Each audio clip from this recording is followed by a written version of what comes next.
नमस्कार, मैं हूं आपके साथ ज्योति कनौजिया। आइए रुक करते हैं फटाफट खबरों की ओर।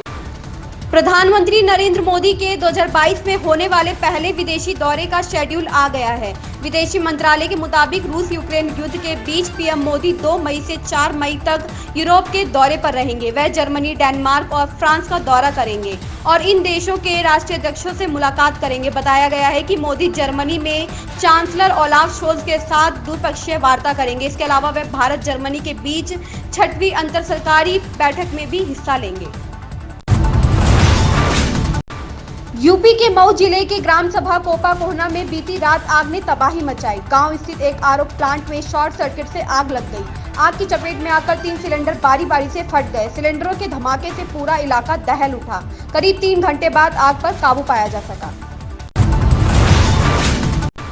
कान फिल्म फेस्टिवल की ओर से मंगलवार को ज्यूरी की घोषणा कर दी गई है। इस बार अभिनेत्री दीपिका पादुकोण फिल्म फेस्टिवल के 75वें संस्करण में ज्यूरी का हिस्सा होंगी। वहीं फ्रांस के अभिनेता विसेंट लिंडन जूरी के अध्यक्ष होंगे। बता दें कि कान फिल्म फेस्टिवल का आयोजन 17 मई से शुरू होकर 28 मई तक चलेगा। केंद्रीय वित्त मंत्री निर्मला सीतारमण ने सैन फ्रांसिस्को में एक सम्मेलन को संबोधित करते हुए निवेशकों को प्रोत्साहित किया और कहा कि भारत में निवेशकों के लिए बड़ी संभावनाएं हैं। केंद्र सरकार निवेशकों की चिंताओं को समझने और उनका समाधान करने का वादा करती है। सप्ताह की तीसरे कारोबारी दिन बुधवार को एमसीएक्स पर जहां सोने की कीमत 0.14% कम होकर 51,511 रुपए प्रति 10 ग्राम पर पहुंच गई, जबकि चांदी के दाम में मामूली 0.4% की गिरावट आई और इसका भाव कम होकर 64,941 रुपए प्रति किलोग्राम रह गया है।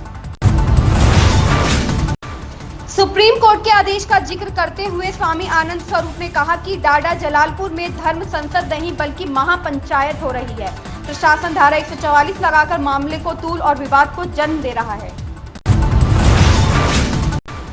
गर्मी बढ़ने के साथ पहाड़ों पर बर्फ पिघलनी शुरू हो गई है। ऐसे में सीमा पार पाकिस्तान अधिकृत जम्मू कश्मीर की नीलम घाटी में 3 लॉन्चिंग पैड पर 100 से 150 आतंकी घुसपैठ के लिए तैयार हैं।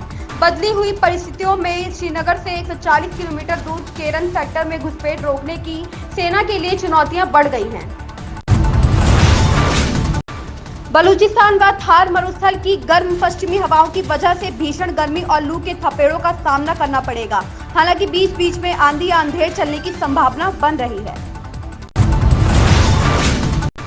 पूर्वांचल एक्सप्रेसवे पर टोल लगाने का रास्ता साफ हो गया है। कैबिनेट ने निवादी के माध्यम से चयनित कंपनी को पत्र जारी करने के प्रस्ताव को मंजूरी दे दी है।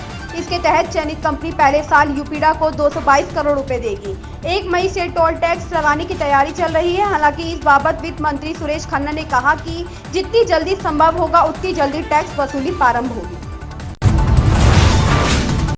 गांव, कस्बों व तहसील मुख्यालयों पर शेड्यूल के अनुसार आपूर्ति नहीं हो पा रही है। केंद्र व राज्य की कई ताप इकाइयों के बंद होने की वजह से संकट और बढ़ गया है। वितरण और ट्रांसमिशन नेटवर्क के ओवरलोड होने तथा अन्य तकनीकी कारणों से भी सभी क्षेत्रों में रोस्टर की आपूर्ति नहीं हो पा रही है।